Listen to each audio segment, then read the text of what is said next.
What's up, everybody? Welcome to DFS by the Numbers. This is my main event prediction for UFC 260, and we have Francis Ngannou versus Stipe Miocic 2, and it's a rematch from 2018 where Stipe went 5 rounds with Francis Ngannou and taking the decision win. I think all three judges had it 50-44. So yeah, really dominant decision. We'll kind of talk about what happened in that fight, talk about some stats, talk about the matchup, give me my prediction, and then talking about it from a betting standpoint as well. So yeah, before we get started, if you can leave a like on the video, it does help out a ton. Subscribe if you have not yet. I'm trying to keep growing the channel there and trying to put out even more content for you guys. I'm thinking about, keep doing these main event breakdowns early in the week so I can get some extra content out early. But with that said, we're going to kind of dig into the matchup here right now. And yeah, so Stipe Miocic, he is 38 years old. Weighed in his last fight at 233. Ngannou is going to be somebody that's going to be weighing around 260 to 265 in the fight. So Ngannou is going to have a little bit of a weight advantage here. And Stipe is 6'4". Ngannou is 6'4" himself, and Stipe is going to be at a 3-inch reach disadvantage. Ngannou has an 83-inch reach, and Stipe has an 80-inch reach. So I guess we'll start with the stats here for both fighters, starting with Francis Ngannou and kind of talk about it a little bit. So yeah, Francis Ngannou, we know the guy. I mean, he hits like an absolute truck, probably the hardest hitter we've ever seen in UFC. He's averaging 2.23 significant strikes per minute. So this is somebody that's extremely low volume, but these are significant strikes. When they land extremely hard. So although he's not landing a ton, when they land, obviously people feel it. And we'll kind of go through his last couple fights. Against Rozenstruik, he landed 5 significant strikes. Got an early knockout. We remember that, 20 seconds. Against Junior Dos Santos, 4 significant strikes. Cain Velasquez, 6 significant strikes. Curtis Blades, 13 significant strikes. Derek Lewis, 11 significant strikes, and that was in 3 rounds, 15 minutes of fight time. And then before that was the Stipe fight where he got 21 significant strikes in 5 rounds, 25 minutes, and kind of getting into that fight a little bit with the significant strike aspect. And in that first round, he threw 62 total strikes, landed 15 significant strikes for a 24% striking accuracy. And then after that first round, the volume really went really low. 4 significant strikes landed in round 2. 1 significant strike landed in round 3. 0 significant strikes landed in round 4. And then 1 significant strike landed in round 5. And listen to these accuracy percentages. Round 5, Ngannou's accuracy percentage, 7%. Round 4, obviously 0%. Round 3 was 12%. Round 2 was 14%. And round 1 was 24%. So it's on a decline each and every round. And because Ngannou, I hate to say it, but if he's not get the first round knockout, he's probably not going to win a lot of fights. And that's kind of what we see. The last fight he won that went to the second round was the Curtis Blades fight a while back. That was in 2015, 2016, around there. But other than that, he's getting first round finishes. Rozenstruik first round, Dos Santos first round, Cain Velasquez first round, Blades first round, and then he lost to Derek Lewis in one of the worst fights I've ever seen. 15 minutes, lost to Stipe, 25 minutes. So that's what makes this matchup so exciting, so awesome. But getting back to the stats, 2.23 significant strikes landed per minute for Francis Ngannou, which is not great. 37% striking accuracy, which is really not great. He does absorb 2.03 with the 47% striking defense, which is not great. He's hittable. We saw Stipe hit him quite a bit in their fight, and Stipe tagged him pretty hard in some spots as well. But Francis Ngannou has a very, very good chin on him, which is another aspect of this fight that we'll talk about. And as far as the grappling wrestling stats go for Ngannou, obviously he's not going to go out there with takedowns. 0 takedowns in the UFC. Does have a 71% takedown defense. And then we'll get into the stats of Stipe here. We can just tell right off the bat, Stipe is probably the better fighter in this fight. He is most definitely the more well-rounded fighter in this fight. But sometimes, and we all know that, sometimes the case is, sometimes the best fighter doesn't always win the fight. The better fighter does not always win the fight. Sometimes, people get clipped, and we all know that Francis Ngannou, he's one-dimensional for sure, and that one dimension is enough to beat a lot of these guys. But is it enough to beat Stipe Miocic? It could be. But as far as the Miocic stats go, Miocic does land 4.9 significant strikes per minute, which is more than double of Ngannou, 52% striking accuracy, fantastic. He absorbs 3.75 with a 55% striking defense, very good. And as far as the takedowns go, averages 1.92 with a 34% takedown accuracy. Does have a 70% takedown defense. The most takedowns Stipe has gotten in a fight was that Francis Ngannou fight, and he also had 6 in the Mark Hunt fight as well. But typically, he's not going out there and getting a ton of takedowns, but when he needs to, he gets them. And he got him against Francis Ngannou. So just want to get into the stats a little bit. So on paper, Miocic probably is the better fighter, but will it be enough to survive that first round of Francis Ngannou, weather that early storm and like that in the first fight? So we'll talk about the first fight a little bit, and it was in 2018. It was January 20th, 2018. So yeah, 3 years ago. And people are going to say, like, what has changed since their fight 3 years ago? What has changed with Stipe? What has changed with Francis Ngannou? And, as far as Stipe goes, he got knocked out by DC, kind of a brutal knockout there. He's 38 years old now. As far as Ngannou, what changed with him? We don't know. We don't know what changed with him because he hasn't had much fight time. Ngannou has not had much fight time since that Stipe fight. Stipe, Ngannou, 20-second fight against Rosenstruck, 1 minute 11 seconds against Dos Santos, 26 seconds, 45 seconds. But he did that 15-minute fight with Derek Lewis that told us absolutely nothing. We didn't get a chance to see what, Ngannou's takedown defense looks like for the most part. I mean, he did stuff 2 takedowns against Curtis Blades, which was nice. Cain Velasquez, that fight ended in 26 seconds, so we didn't get to see much happen in that fight. A lot of people thought that Cain Velasquez would, kind of grind out and Ngannou take him down, but we didn't even get to see that play out. So we don't know what improvements Ngannou is making, and I'm sure he's making some improvements, working on that takedown defense, hopefully working on that ground game. But really, how many improvements is he going to make at, 34 years old right now? So we'll get into the matchup a little bit and talk about that first fight. So the first fight, it was probably very sweaty for whoever had Stipe bet in that fight because Ngannou was throwing some bombs. And going back and watching that fight, in that first round, there were instances where Ngannou was inches away from putting out Stipe Miocic, inches away from landing a very hard shot. And he did land some hard shots that did stun Stipe a little bit in that first round.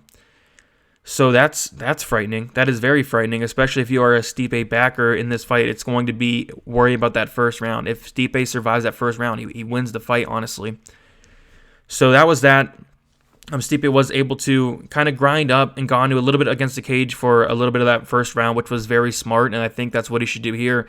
The very first chance you get, just hold him against the cage, get him tired, and don't strike with him for long periods of time, and that's exactly what he did. And he was able to get a nice takedown as well. And what I noticed was Ngannou's takedown defense is not that bad at all, especially against the cage. That's where it's probably the best.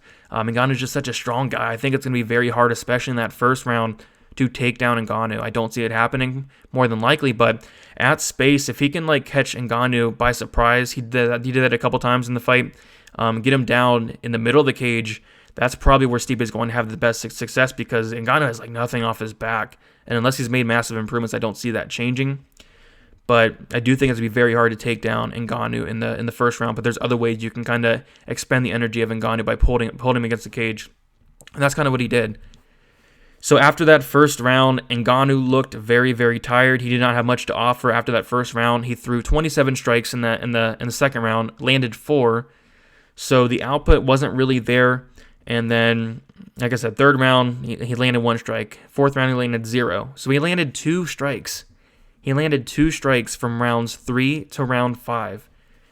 And it's just crazy to think about. Stipe was tired himself, but obviously not as tired as Ngannou. A lot of holding him against the cage. Herb Dean was warning them multiple times to do something. And it was a little boring, but that's what Stipe needs to do. He needs to make this fight boring. I mean, you don't want to have an exciting fight with Francis Ngannou. That's not going to really go your way. So, yeah, so as far as the matchup goes, it's a very, very intriguing fight because Stipe, he's the better fighter. Stipe is the more well-rounded, better fighter, but Ngannou has that one-punch knockout power, so much power in that dude's hand that it doesn't matter. It doesn't matter if he doesn't have a ground game. It doesn't matter if he's not the best off his back. It doesn't matter if he lands 2 strikes per minute. It doesn't matter because it only takes 1 for Francis Ngannou.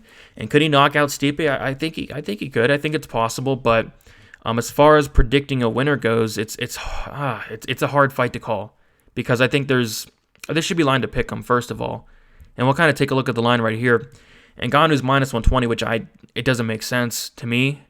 And we see a lot of money coming in on the Stipe side, which I get it. He opened up at plus 135. He's now plus 100. Ngannou should not be the favorite in this fight. I really don't think that. But Stipe plus 100. I do think Stipe probably is the favorite by fight time, but this should be lined a straight pick him because there's 2 things that's going to happen in this fight. Either Francis Ngannou gets that first round knockout, which would it surprise me? Not at all. Or Stipe is able to survive that early first round storm and take over as the fight goes on, which again would not surprise me at all. So I think there's no value, honestly, on either side here. At Stipe plus 135, I probably would have took that, but now that it's plus 100, I'm staying away. I think there's other ways you can approach this fight from a betting perspective, honestly. If Ngannou wins, it's going to be in the round one. It's going to be round 1. It's going to be a round 1 knockout, and that's what I'd look for. I'd look for Francis Ngannou, round 1 knockout. So Francis wins in round 1, plus 200. Francis wins by round 1 knockout. Is not out yet, but yeah, so if you're going to bet on Francis Ngannou, you might as well probably bet him in round 1. Because if it gets to round 2, I think the likelihood of him winning goes down a ton. But it's going to be such a sweaty, if you're on Stipe, it's going to be such a sweaty first round. But, Stipe is a really smart fighter. He has very good fight IQ. I do think he's going to come in here with the right game plan. But, yeah, from a betting perspective, what I'm maybe planning on doing, if the price is right for Stipe or Ngannou to win by round 1 KO, I might take a shot on that, as I do think that's his only path to victory. If it gets to the second round, I really don't think it's likely that he gets a knockout, although in the third round, he did hurt Stipe in their fight in the third round, but then again, he only landed 1 strike. So I think the first round knockout's more likely for Ngannou than any other round. So I'd probably look at that prop if it's the right price. And then I might sprinkle in the Stipe round 3, 4, and 5 props. So Stipe wins in round 3. And that's kind of what I did with the Brunson last week. I did Brunson rounds 4, 5, and decision. So I might do that with Stipe here. Stipe wins in round 4 plus 1350. Stipe wins in round 5 plus 1950. Goodness. Stipe wins in round 3 plus 950. And then ultimately Stipe wins by decision is something else I would look at as far as a prop goes, which is going to be plus 465. And the thing with Ngannou, he's very tough, but all Stipe really had to do to end that fight is just throw shots. I mean, Ngannou was letting him hit him, but Stipe was tired himself. So I'm curious to see if Stipe can put him away here, especially in the later rounds. So those props are something I'm looking at.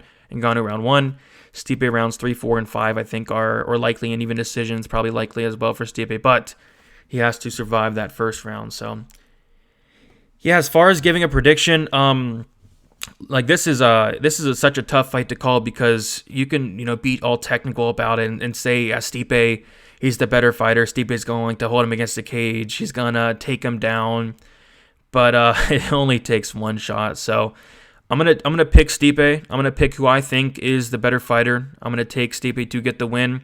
I'm gonna say he comes out early. He pushes Ngannou against the cage. I don't think he gets him down early, but push him against the cage, grind him out a little bit, try to take him down. Although I don't think he gets him down early. Try to, because that's going to expend the energy of Ngannou. So try to take him down and survive the first round, which is, it's going to be easier said than done, man. I mean, Ngannou hits like a truck, and I wouldn't be shocked in the slightest if Ngannou knocked him out in the first round. But if Stipe can survive the first round, he's going to win the fight. Because Ngannou, after that first round, he doesn't have much. He does not have much at all. So I'm going to take the guy with way more paths to victory outside of Ngannou landing a hard shot. But like I always say, sometimes the better fighter does not always win, and that's the case with Ngannou in a lot of his fights. I mean, the dude's skilled, don't get me wrong, but he's so one-dimensional, so low volume, no ground game. Give me Stipe here. I don't love it. I'm definitely not betting a side. I don't think there's value at plus 100 on the Stipe side. I do think this should be lined around a pick'em. I'm just gonna attack it with the props. I'm gonna attack it with the props. If anything in this fight. Let's see what the over under on 1.5 is. So the under is set at plus 115 on the 1.5, plus 115 there. So if you like the under, that means Francis Ngannou. If you like the over, that means Stipe. Under 2.5, under 3.5, minus 265. So yeah, I do think this goes over, but man, it's going to be the sweatiest over-under you're ever going to sweat out because Ngannou doesn't hit like a truck. So yeah, that's it. I'm going to take Stipe. I'm going to say round 5 TKO. I'm going to say Ngannou's dead tired, has nothing to offer in that 5th round, and then Stipe gets that ground and pound, gets him out of there, and gets a win. But yeah, dangerous fight. All fights with Ngannou are very dangerous, but I'm going to go with Stipe. I feel like a lot of people are going to go with Stipe as well. Because he is the better fighter, but yeah, dangerous fight. So yeah, guys, that's about it. Going to be getting out my full card breakdown prediction a little bit later in the week. We just lost a couple fights, so I do think they're going to be adding some fights. So it's going to be kind of a crazy week. So hopefully they get those out soon, so I can start getting started on those fights. I've already researched like 2 fights on the card. The co-main and main. I think Luke Woodley's the co-main as of now. But yeah, should be a fun card overall. Is it pay-per-view worthy? Probably not. At this point, we lost some really good fights, but it should be fun. I feel like they are going to add some decent fights throughout the week, so that's about it, guys. And if you have any bets this weekend, good luck. You can follow me on Twitter, DFS_numbers, Instagram, DFS by the numbers, if you guys want to chat up throughout the week on some fights. But other than that, yeah, good luck. It should be a good fight. Francis Ngannou, Stipe. I'm going to take Stipe to get the win in what should be a very, very fun fight for as long as it lasts. Good luck, guys.